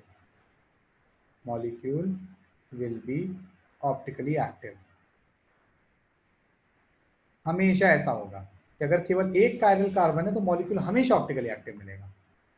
ठीक है, if molecule contains more than one chiral carbon, अगर ऐसा पॉसिबल हुआ,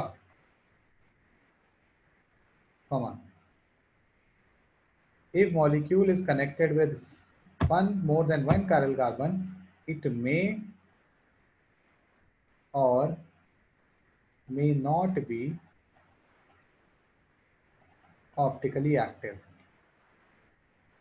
हो सकता है ऑप्टिकली एक्टिव हो और हो सकता है ऑप्टिकली एक्टिव ना हो. ठीक है, ये केसेस कब आएंगे हम लोग बाद में डिस्कस करेंगे.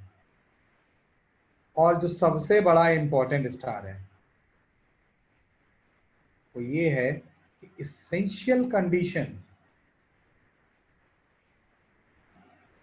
for showing ऑप्टिकल एक्टिविटी, अगर आप ऑप्टिकल एक्टिविटी दिखाना चाहते हो या अगर आप ऑप्टिकली एक्टिव बनना चाहते हो, इज हैविंग नो पीओएस, कोई भी पीओएस नहीं होना चाहिए। पीओएस का मतलब होता है plane of symmetry.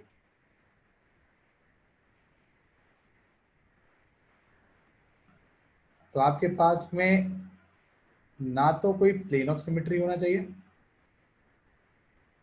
And no COS, और ना ही आपके पास कोई सीओएस होना चाहिए। सीओएस को बोलते हैं सेंटर ऑफ सिमेट्री।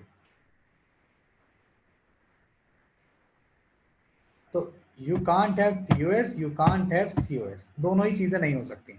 इन दोनों में अगर कुछ भी निकल आता है तो मॉलिक्यूल आपका कायरल नहीं बचेगा, यानी ऑप्टिकली एक्टिव नहीं बचेगा, वो ऑप्टिकली इनएक्टिव हो जाएगा। ठीक है, चलिए देख लेते हैं अब ये दो टर्म जो डिफाइन हुए पीओएस और सीओएस, उनकी बात कर लेते हैं। जैसे पीओएस का मतलब होता है प्लेन which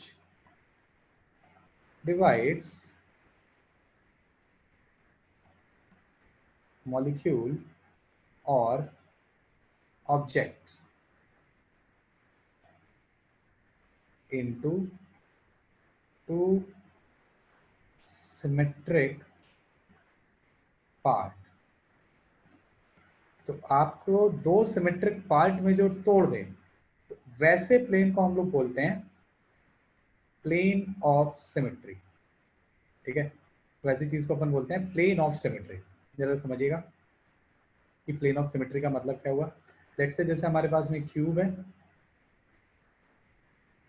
मैं कोई जल्दी से आपको बस ये बता देता हूँ। मान लीजिए जैसे आपके पास में कोई क्यूब है, तो अगर आप इस क्यूब को लेट्स से आप इस तरीके से कट करने की सोचते हो, ये कुछ इस तरीके से, तो ऑफ कोर्स आप समझ पा रहे होगे कि ये दो इक्वल पार्ट में कटने जा रहा है। तो हम लोग बोलेंगे ये जो है ये पीओएस है, ये जो है ये पीओएस है। ठीक है, सिमिलरली ये भी पीओएस होगा। आपने एक हॉरिजॉन्टल कट मार दिया, ये भी पीओएस है। ऐसे बहुत पीओएस पॉसिबल है, तो ये भी आपका पीओएस है। तो आपको तो बस चेक करना है कहीं एक भी पीओएस हुआ तो आपका मॉलिक्यूल सिमेट्रिक नहीं रहेगा। ठीक है, मतलब मॉलिक्यूल आपका ऑप्टिकली एक्टिव नहीं रहेगा अगर एक भी आपको पीओएस मिल गया। ठीक है, इसको नोट करना हो करिए, अदरवाइज कोई जरूरत नहीं है, समझना ज्यादा जरूरी है। इसी तरह सेंटर ऑफ सिमेट्री देख लेते हैं क्या होता है। सेंटर ऑफ सिमेट्री का मतलब होता है कि पॉइंट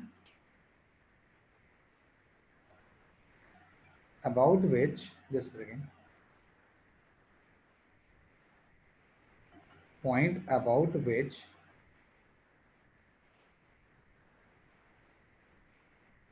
molecule or object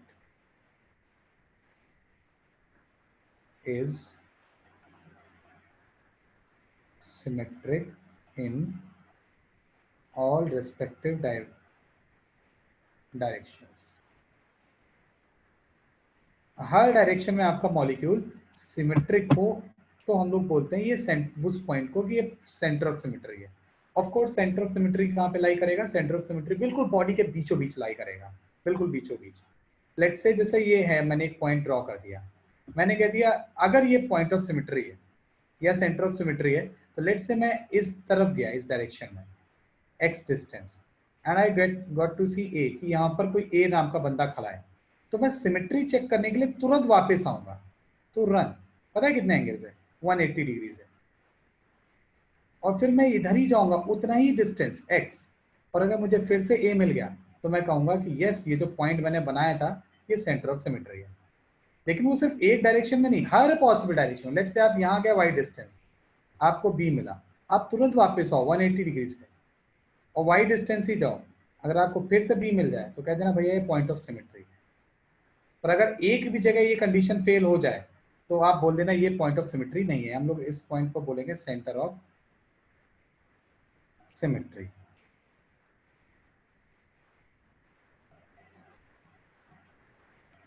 ठीक है, ये सेंटर ऑफ सिमेट्री है। जैसे अगर आप क्यूब में देखना चाहो, let's say if you want to see in cube कि सेंटर ऑफ सिमेट्री है या नहीं है, तो आप कैसे देख सकते हो? देखो दिखा देते हैं आपको क्यूब में सेंटर ऑफ सिमेट्री।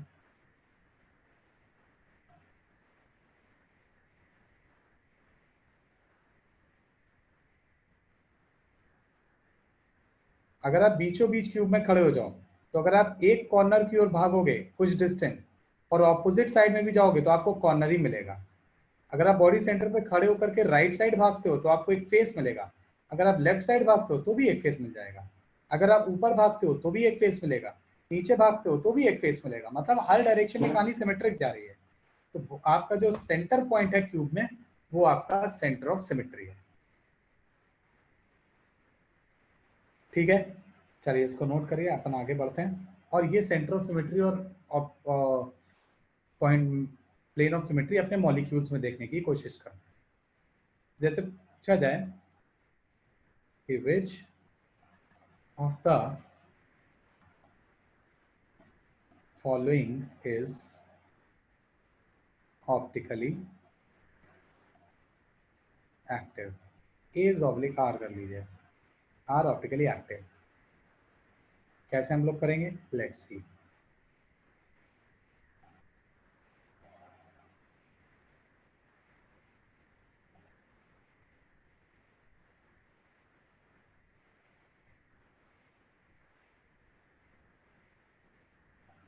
बना लीजिएगा साथ ही में।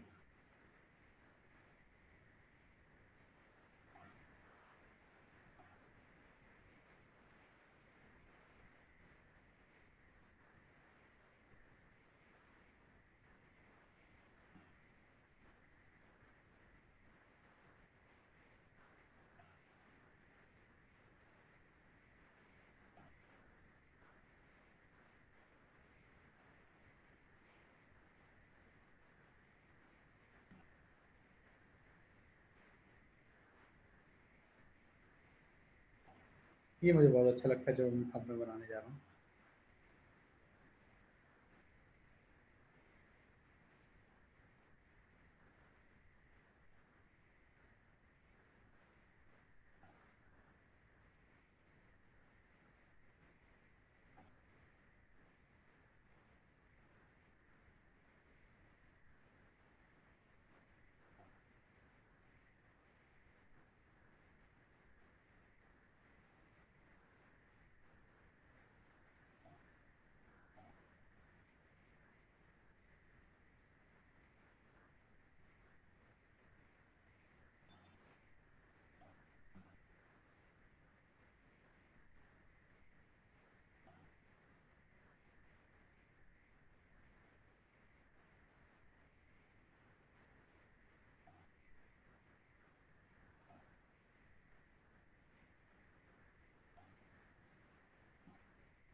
चलिए, इतने सारे मॉलिक्यूल है, हमको इसमें टेस्टिंग करनी है कि कौन सा ऑप्टिकली एक्टिव होगा, कौन सा ऑप्टिकली इनएक्टिव होगा।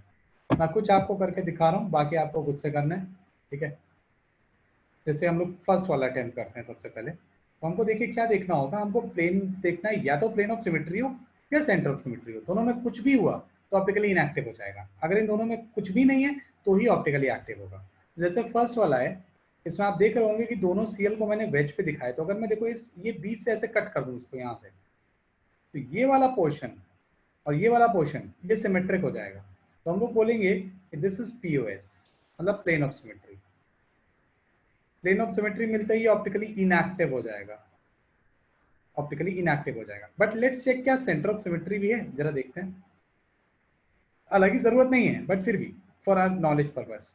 जैसे सेंटर ऑफ सिमेट्री अगर होगी तो कहाँ पे होगी? ये बिल्कुल बीचों बीच होगी। सेंटर ऑफ सिमेट्री अगर होगी तो बिल्कुल बीचों बीच होगी।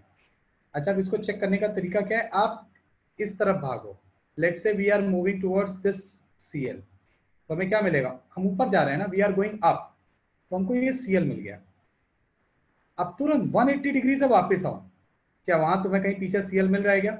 सोचो, क्या आपको वहां सीएल मिलेगा? नहीं, सवाल ही नहीं उठता, कुछ नहीं मिलेगा। बल्कि सीएल तो दूर की बात है, क्योंकि क्या है कि आप एक्चुअली में, ये तो मैं सीएल की ओर भगाना, ये 3D में हो गया। 2D में देखो तो आप इस कॉर्नर की ओर जा रहे हो, इस कॉर्नर में, वो भी ऊपर की साइड। तो जब आप रिवर्स मारोगे तो आप जाओगे एज की साइड, इस एज में भी नीचे की साइड, तो नीचे कुछ नहीं है भैया, कुछ नहीं है। तो नो सीओएस, कोई सेंटर ऑफ सिमेट्री नहीं है। पर हमें सेंटर ऑफ सिमेट्री की कोई जरूरत भी नहीं है, because we already found POS, तो it will be optically inactive. ठीक है, मैं थर्ड वाला भी दिखा देता हूँ, नहीं लास्ट वाला, चलो let's look at this last one. ये जो आपका 8th नंबर है, लास्ट वाले में क्या, अगर आप बीच में खड़े हो जाओ बिल्कुल सेंटर पे, और आप यहाँ देखो इस CH3 की ओर बढ़िए, ये CH3 लिखा हुआ है, तो आई होप यू अंडरस्टैंड कि we are going up in this direction, हम लोग अप जा रहे हैं। तो हमें क्या मिला? CH3। हम लोग सिमेट्री चेक करने के लिए, सेंटर ऑफ सिमेट्री चेक करने के लिए तुरंत वापस आएंगे पीछे, उतने ही 180 डिग्री एंगल से। लेकिन अब की बार हमें कहाँ जाना पड़ेगा? We will have to go down this time, क्योंकि अगर एक बार आप जा रहे थे तो 180 डिग्री में पक्का डाउन आओगे। यहाँ तुम्हें क्या मिलेगा नीचे? CH3। ओ माय गॉड, ये तो सेम हो गया। तो इसका मतलब ये जो पॉइंट है, this point is COS, this point is COS, ये सेंटर ऑफ सिमेट्री है। बात समझ में आ रही है? सर हाँ सर, जैसे लास्ट वाले में जो अभी आपने बताया, इसमें एक CH3 तो आउट ऑफ द प्लेन आ रहा है, एक तो ऊपर जा रहा मतलब। है प्लेन में, और एक हाँ नीचे आ रहा है। तो हाँ अगर आप ऊपर जा रहे हो तो तुम्हें CH3 मिल रहा है। तो जैसे मान लो लेट से तुम अगर जमीन पे खड़े हो, तो अगर तुम ऊपर उछलते हो तो यानी तुम अप जा रहे हो, और अगर तुम्हें 180 डिग्री से जाना है तो तुम्हें नीचे जाना पड़ेगा जमीन के। तो सिमिलरली हम लोग नीचे गए फिर डाउन 180 डिग्री से, तो हमें क्या मिला? CH3। CH3। अगर मान लो ये वेज पे होता, लेट से ये ऐसा होता, लेट से ये ऐसा होता, तो हमें नीचे जाने पे CH3 थोड़ी ना मिलता, हमें नीचे जाने पे मिलता है H। वहां पे एक H भी है बाय द वे, वो मैंने नहीं दिखाया है। ठीक है, बात समझ में आ रही है? यस। तो हम लोग बोलेंगे जो सेंटर वाला पॉइंट है, this point is centre of symmetry. हालांकि सेंटर ऑफ सिमेट्री मिलते ही मेरा काम खत्म हो गया, लेकिन फिर भी लेट्स चेक कि क्या हमारे पास प्लेन ऑफ सिमेट्री है। तो जरा देखना, मैं इस मॉलिक्यूल को साइड में बना करके दिखाता हूँ, लेट्स से यहाँ पे, क्या हमारे पास प्लेन ऑफ सिमेट्री है? बोलो, बिल्कुल है। कैसे है? कि अगर आपने तलवार लेकर के ऐसे कट मार दिया यूं, तो देखो ये CH3 मर जाएगा, ये डाइड, ये CH3 भी मर लेगा, ये भी डाइड, ये दोनों मर जाएंगे, खत्म, कट गए ये तलवार से, एक धार से हमारी। क्या मिलेगा हमें? हमें एक कुछ ऐसी चीज मिलेगी लेफ्ट साइड में, जो मैं डार्क डार्क ब्लैक से कर दे रहा हूँ, और साथ ही चीज में हमें एक ऑरेंज चीज मिलेगी राइट साइड में। क्या ये दोनों चीजें आपको सिमेट्रिक लग रही हैं? यस, सिमेट्रिक लग रही हैं। तो इसका मतलब ये जो प्लेन मैंने बनाया ये POS भी है। तो इस मॉलिक्यूल में दोनों चीजें हैं, it contains COS as well as POS, that means it will be optically inactive, ये होगा ऑप्टिकली इनएक्टिव। ठीक है, चलिए बाकी के 6 आप अभी के अभी ट्राई करिए, आपके पास में 5 मिनट का टाइम है, मैं डिस्कस करता हूँ इसको तुरंत।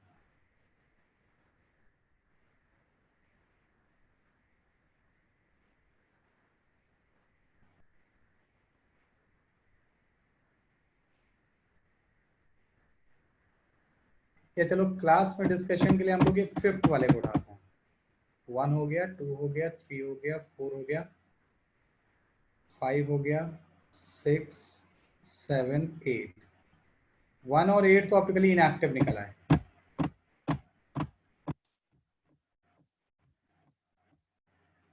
हम लोग 2 डिस्कस करेंगे, 1 विल बी 2 और एक होगा 5। 2 और 5 को डिस्कस करेंगे क्लास में, तो उन्हीं के बारे में मुझे बता दीजिए पहले, बाकी आप खुद से करिएगा। प्लस आज मैं कुछ आपको असाइनमेंट दे दूंगा तो उससे भी हो जाएगा।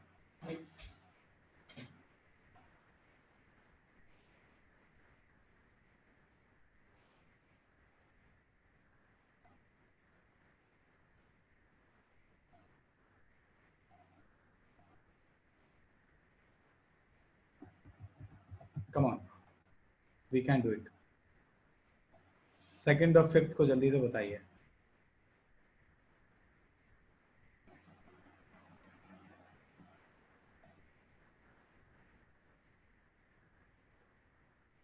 ओहो, फिफ्थ में मैंने सेंटर पे बिंदी क्यों रखी? खैर, सेकंड वाले को बताइए, सेकंड वाला एक्टिव है या इनएक्टिव है? सेकंड वाले को बस जल्दी से बता दीजिए।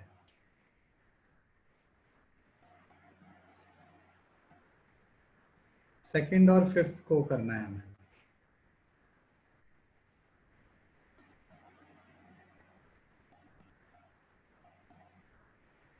जल्दी से।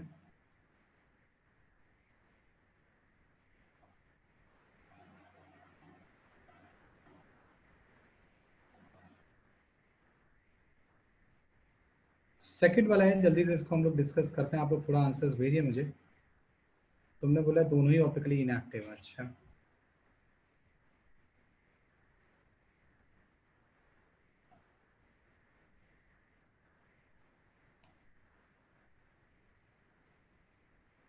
केतन, फिफ्थ वाला क्या एक्टिव है इनएक्टिव है?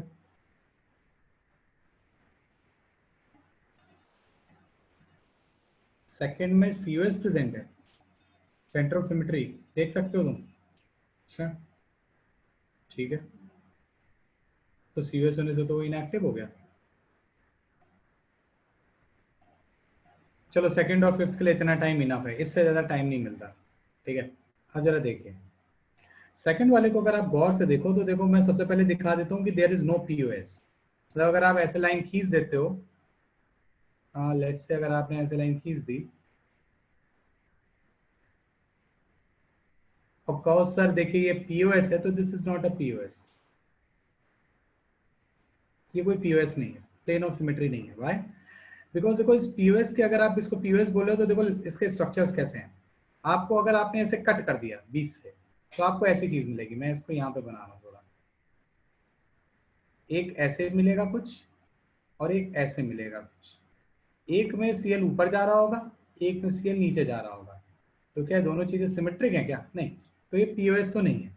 Let's talk about COS. तो सीओएस अगर आप देखोगे, जैसा कि मैंने बताया कि जैसे आप सेंटर पे खड़े हो जाओगे, ठीक है, सेंटर में पहले मैं सीएल की ओर जा रहा हूँ, तो इस सीएल की ओर जाने का तरीका क्या है? पहले मैं इसकी जमीन तक आऊंगा, ठीक, फिर मैं ऊपर उछल जाऊंगा। तो देखो मैं सीएल तक पहुंच गया, ऊपर उठना पड़ा मुझे, ठीक है। अच्छा, अब मैं तुरंत 180 डिग्री पे वापस जाऊंगा ताकि देखूं कि सीएल दिख रहा है मुझे या नहीं। तो पहले तो मैं एक कॉर्नर तक आया था सीएल तक जाने के लिए, तो अब मैं वापस नीचे उतरूंगा, फिर मैं वापस जाऊंगा और 180 डिग्री से पीछे जाऊंगा। अच्छा, 180 डिग्री पे मुझे पीछे नहीं जाना है, मुझे एक्चुअली नीचे भी जाना है, तो मैं नीचे भी जा रहा हूँ। तो देखो मुझे क्या मिलेगा यहाँ पे। ओह, मुझे तो कुछ नहीं मिला, कुछ नहीं, कुछ नहीं मीन्स कि this is not a COS, not a COS. तो आप ये चीज रट लो कि अगर ऑड मेंबर रिंग है, अगर ऑड मेंबर रिंग है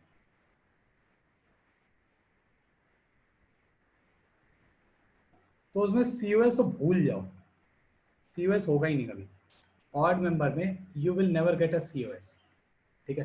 दिल में बना लो, 3 membering no COS, 4 membering may be COS, 5 membering no COS, 6 membering may be COS, like that. तो ये जो आपका सेकंड वाला था that was optically active, it was optically active, ठीक है। इसी तरह जरा हम लोग फिफ्थ वाले पे आते हैं। तो फिफ्थ में बाय द वे मैं आपको बता दूं again, there is no POS, no POS है ही नहीं। अगर किसी को लग रहा हो तो बताएं, तुरंत अनम्यूट करो, बताओ कि नहीं सर मुझे लग रहा है यहाँ पे पीओएस तो है।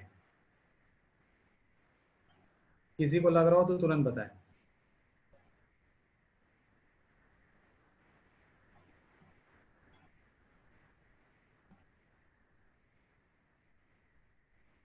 नहीं लग रहा, चलो वेरी गुड। अच्छा आप देखो ये पॉइंट जो है ये एक सीओएस है। कैसे? अगर आप यहाँ जाओगे तो आपको नाइट्रोजन मिलेगा, अगर आप उसके ऑपोजिट आओगे तो भी नाइट्रोजन मिल जाएगा, यानी कि सिमेट्रिक दिख रहा है। लेकिन एक डायरेक्शन में, हर डायरेक्शन में देखना है। यहाँ गए ऑक्सीजन सी डबल बॉन्ड हो, इधर आए तो भी ऑक्सीजन सी डबल बॉन्ड हो। अगर यहाँ से हम ऊपर उठे तो दिखा CH3, तो चेक किया कि क्या नीचे जाने पे CH3 मिल रहा है। ओह माय गॉड, नीचे गया तो भी CH3, that means this is a COS, और COS होते ही ये ऑप्टिकली क्या बन जाएगा, इनएक्टिव। चलिए, आई होप आपको ये समझ में आया हो पूरा। नेक्स्ट टर्न पे कोशिश करेंगे इसको फिनिश कर दें, हल्का फुल्का बच भी सकता है क्योंकि बड़ा टॉपिक ऑप्टिकल आइसोमेरिज्म, तो आज हम इसको यहीं पे ही रोकते हैं, ठीक है। बाकी अगर कोई डाउट होता है तो आप मुझे व्हाट्सएप पे भेजिए या फिर आप मुझसे क्लास में भी पूछ सकते हैं। बाकी आपके ये जो बच रहा है 3, 4, 5, 6, 7 ये आपको खुद से करना है, नेक्स्ट टाइम पे अपन इसको डिस्कस कर सकते हैं। तो कोई अगर अभी किसी को डाउट हो तो प्लीज़ पूछ लीजिए, वरना मैं क्लास को यहीं पे ख़त्म करता हूँ। Do we have any doubt?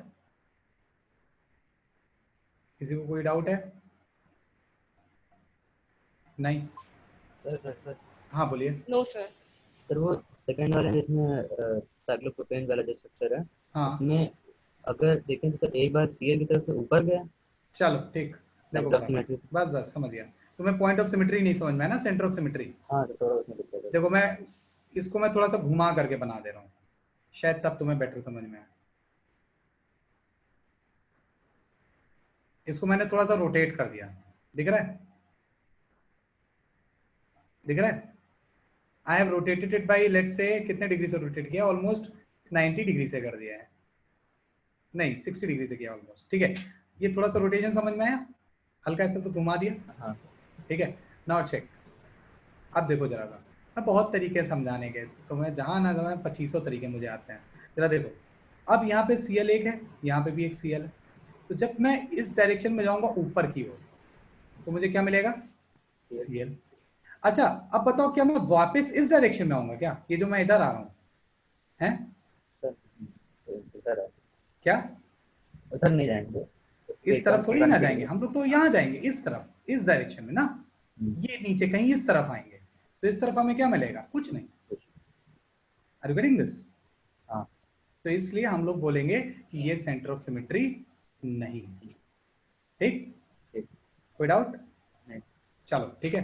सो अगर कोई भी डाउट है तो आप मुझसे पर्सनली भी पूछ सकते हो, बाकी हम लोग अगले टर्न पे डिस्कस करते हैं, ठीक है। चलो bye bye. Thank you sir. Thank you.